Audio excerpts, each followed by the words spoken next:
안녕하세요. 3월 19일 토요일입니다. 오늘 레위기 12장 1절부터 8절까지입니다. 제가 읽겠습니다. 여호와께서 모세에게 말씀하여 이르시되 이스라엘 자손에게 말하여 이르라. 여인이 임신하여 남자를 낳으면 그는 이레 동안 부정하리니 곧 월경할 때와 같이 부정할 것이며 여덟째 날에는 그 아이의 포피를 벨 것이요 그 여인은 아직도 33일을 지내야 사녀리 깨끗하리니 정결하게 되는 기한이 차기 전에는 성물을 만지지도 말며 성소에 들어가지도 말 것이며 여자를 낳으면 그는 두 이레 동안 부정하리니 월경할 때와 같을 것이며 사녀리 깨끗하게 되면 66일을 지내야 하리라. 아들이나 딸이나 정결하게 되는 기한이 차면 그 여인은 번제를 위하여 1년 된 어린 양을 가져가고 속죄제를 위하여 집비둘기 새끼나 산비둘기를 회막 문 제사장에게로 가져갈 것이요 제사장은 그것을 여호와 앞에 들여서 그 여인을 위하여 속죄할지니 그리하면 사녀리 깨끗하리라. 이는 아들이나 딸이나 생산한 여인에게 대한 규례니라. 그 여인이 어린 양을 바치기에 힘이 미치지 못하면 산비둘기 2마리나 집비둘기 새끼 2마리를 가져다가 하나는 번제물로 하나는 속죄제물로 삼을 것이요 제사장은 그를 위하여 속죄할지니 그가 정결하리라. 아멘. 레위기 12장은 이제 자녀를 낳은 산모에 대한 정결법에 대한 것을 이야기하고 있습니다. 아이를 출산한 여인이 정결하지 못하다 하는 것, 부정하다 하는 것은 출산 자체가 부정한 것, 출산의 과정들이 부정한 것이 아니라 출산함에 있어서 피를 흘리는 그것에 대한 부정을 이야기하고 있는 거거든요. 왜냐하면 출산할 때 피를 많이 흘리잖아요. 그것은 생명의 근원되는 피를 흘렸고 생명이 생명으로부터 나오면서 피를 흘렸기 때문에 이제 그걸 부정하다 그렇게 이야기하는 거예요. 고대 근동의 생각들은 뭐였냐? 옛날 그 당시의 사람들은 생각이 뭐였냐면 아이를 낳은 산모도 부정하고 태어난 아이도 부정하다 이렇게 생각했단 말입니다. 그런데 성경은 산모에 대한 부정에 대해서 이야기를 하고 있지만 태어난 아이에 대한 부정에 대한 언급은 없어요. 그러니까 오늘 이 레위기 말씀도 산모가 정결하게 되는 과정에 대해서 이야기하는 것이지 그 아이에 대한 이야기는 아닙니다. 정결 기간이 좀 차이가 있죠. 남자아이를 낳으면 1회 동안 부정하고 33일을 더 있으면 정결의 그 날짜가 차고 여자아이를 낳으면 14일간 부정하고 66일을 지내야 정결하게 된다. 그러니까 40일과 80일에 대한 차이인데 이거 남자와 여자를 차별하는 거냐? 또 이렇게 또 이야기하기는 조금 어렵습니다. 왜냐하면 남자 아이를 낳았든 여자 아이를 낳았든 정결의 기간이 차고 하나님 앞에 나와서 번제와 이 속죄제를 드릴 때에 제물이 똑같거든요. 남자 아이를 드렸다고 해서 무슨 송아지를 드리고 여자 아이를 낳았다고 해서 무슨 비둘기를 드리고 그런 것이 아니라 제물이 똑같기 때문에 남자냐 여자냐의 차이가 아닌. 근데 왜 구별을 두었을까? 왜 차이가 있을까라고 여러 가지 주장들이 있어요. 그런데 사실 성경에서는 정확하게 무엇 때문이다라고 말하고 있지는 않습니다. 산모가 이렇게 아이를 임신하고 낳으면 아이를 출산하면 부정하다. 출산해서 부정한 것이 아니라 성경에 기록한 것은 월경할 때와 같이 부정하다. 그러니까 하혈한 것 때문에 부정하다. 피를 많이 쏟은 것 때문에 부정하다. 생명의 근원되는 피를 많이 쏟았기 때문에 부정하다라고 하는 거죠.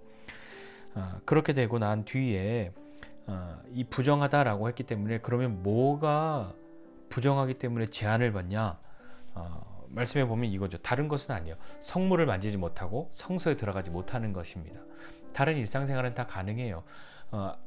이 아이를 낳은 산모가 제사장의 가족이어서 제사장의 가족의 몫으로 나오는 것을 먹는 그것도 참여하지 못합니다.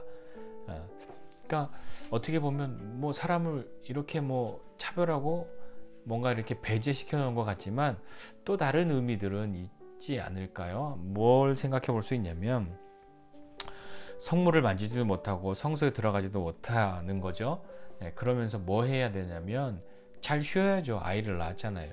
우리도 아이를 낳으면 산후조리라는 걸 하지 않습니까? 산후조리하는 기간에는 일 안 시키죠. 물론 우리 할머니 세대들은 나는 애 낳고 바로 일했다. 애 낳고도 뭐 했다 이렇게 하시지만 통상적으로는 그렇게 잘 하지 않지 않습니까? 자, 그렇게 정결하게 되는 기한이 차면 40일과 80일이 되고 나면 어떻게 하냐면 여인은 그 어머니는 번제를 위하여 1년 된 어린 양을 가져가고 속죄를 위해서는 산비둘기 한 마리나 집비둘기 새끼 한 마리를 가져가야 했던 겁니다. 그래서 잘 보면 속죄라고 하니까 뭔가 죄를 지어서 속죄를 해야 되는, 아이 낳은 게 무슨 죄인가요? 아니잖아요. 여기서 말하는 건 뭐냐, 이 속죄죄는 뭐냐면요, 죄에 대한 속죄가 아니라요, 부정한 것에 대한 정결케 되는 것을 때문에 드려지는 제물이었단 말입니다. 번제는 하나님이 자신에게 자녀를 주신 것에 대해서 감사함으로 드렸던 거고, 속죄제는 이제 그 정결하게 되기 위해서 비둘기 새끼를 드렸던 거죠. 그 죄, 여기서 그렇게 되고 나면 7절과 8절이에요. 그렇게 속죄를 하고 나면 죄를 사함 받는다 이렇게 써 있지 않고요. 속죄할지니 그리하면 사녀리 깨끗하리라. 8절은요, 속죄할지니 그가 정결하리라. 죄의 용서가 아니란 말이에요. 부정했던 것이 깨끗하여지고 정결해지죠. 사녀이라고 말하니까 그 여인 자체가 뭔가 부정했다가 정결해지는 게 아니라 엄밀한 의미에서는 자궁이 정결케 된다 하는 거죠. 왜 그런 기간들을 두었냐면 이런 거죠. 산후조리하고 잘 쉬고 몸도 회복하고 그 기간 동안에 정결하지 않다 하기 때문에 자궁이 회복되는, 그러니까 다음 출산을 할 수 있는 기간까지 이 사람을 보호해 주는 거죠. 그런 의미도 있는 겁니다. 가난한 사람들은 그러면 어떻게 제물을 드렸냐? 또 가난한 사람들에 대한 규정도 나오잖아요. 자기가 힘이 있으면 번제를 위해서는 어린 양 한 마리, 그리고 자신을 정결케 하는 속죄제를 위해서는 비둘기 한 마리. 가난해서 그것 못하게 되면 뭐 가난하다고 해서 못할 수가 없지 않습니까? 하나님 앞에 나가야 되는데요. 감사할 수 있잖아요.